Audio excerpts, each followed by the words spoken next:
Do it for the gram. It has taken on a whole new meaning when it comes to travel. It's not just about the experiences you have. It's, of course, about the photos you take and that you've got to post, of course. While Virtuoso is catering to those Instagram-worthy vacations, the global network of travel agencies specializes in luxury and experiential travel. With us now is Misty Bellis, the Managing Director of Global PR at Virtuoso. Great to have you on with us today, Misty. Thank you. Pleasure to be here. Fun topic. So how have you guys noticed how Instagram has actually been maybe influencing our travel decisions? Yeah, there is no doubt that social media and Instagram in particular really influence how people travel, where they're going, who they're going with, and most certainly what they eat when they get there.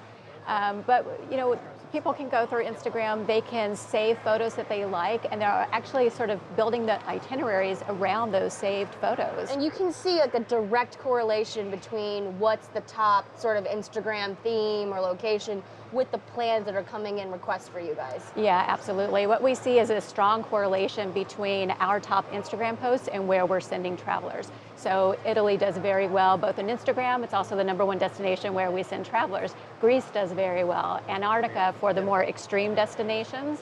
And for the younger millennial travelers, we find Croatia, Iceland, places like that. I'm kind of mixed on this, I have to tell you, because I was recently on vacation in Portugal, and I went to this amazing palace in Sintra, right outside Lisbon. Totally beautiful, like incredibly beautiful. Yeah. But it was so difficult to find a place with a view because everybody had their smartphones out the entire time, taking photos for Instagram. It didn't matter where they were from in the world. Yeah. But I remarked to my wife when we were here, I mean, yes, it was touristy, but touristy has taken on a new meaning, I think, with Instagram because everybody's trying to get that shot. And it felt like it was kind of a bummer to me. Yeah, it's interesting because it has taken places that were sort of undiscovered and made them very discovered now. And there's pros and cons to that. I think the most important thing is when you're traveling, if you want to be there at times when it's not going to be as crowded, work with someone who can help you figure out the best time to be there. Because the funny thing about these Instagram shots that are really loved is that it looks like you are the only person there. It looks like you have discovered this, you know, magical place all on your own. When in fact, to your point, there could be 1,000 other people around you. So for us, it's a matter of working with a travel advisor who's going to tell you exactly when to go, when the lighting's going to be great, when you're going to not have the masses there, when you can really enjoy the destination. And if you're wanting to avoid people with their smartphones out and selfies, they'll also kind of direct you when you can go to have the most authentic experience too. Expedia study saying that 30% of Americans are influenced by social media when booking a trip. Do you think people have got it wrong for their incentive, for their motivation to travel, that it's just for bragging rights? Well, I mean, who's to say what's right and what's wrong when it comes to travel? Everyone has a different motivation, whether it's getting that shot or whether it's finding that genuine human connection, you know, in a different destination.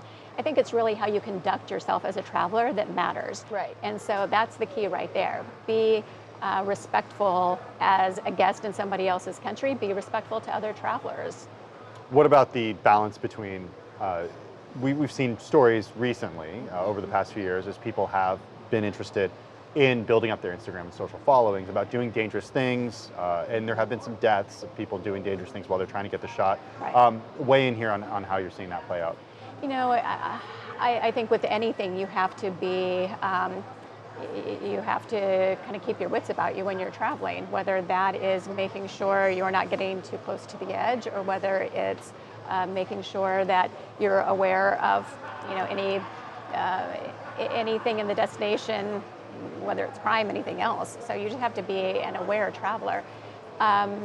We have seen that, which is really tragic, and we hope that it continues to build awareness so that people know it's not worth it to get that shot. Enjoy the destination first, then get the photo. Right. Okay. Well, even if you don't really care what their motivations are, even if it is really for the photo first, Virgin Galactic in the news today for a number of reasons, and you actually have, as Virtuoso, a relationship with the company. We have a guest coming on right after you who's got a ticket, which is going to be really exciting. Talk about the relationship between Virtuoso and Virgin Galactic in the next era of travel into space. Yeah, absolutely. So Virtuoso has had a preferred partner relationship with Virgin Galactic since 2006. And so we handle sales for them throughout the Americas. And it's been really exciting to see this continue to build and build.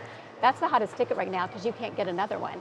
They have stopped selling seats. So if you have the ticket, you're the only person going up. So talk about bragging rights with Instagram. That is the ultimate experience.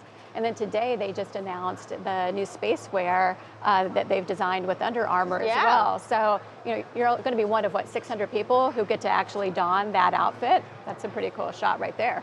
Misty Bellis, managing partner of global PR at Virtuoso. Thank you so much for joining us on Cheddar Rides today. Thank you.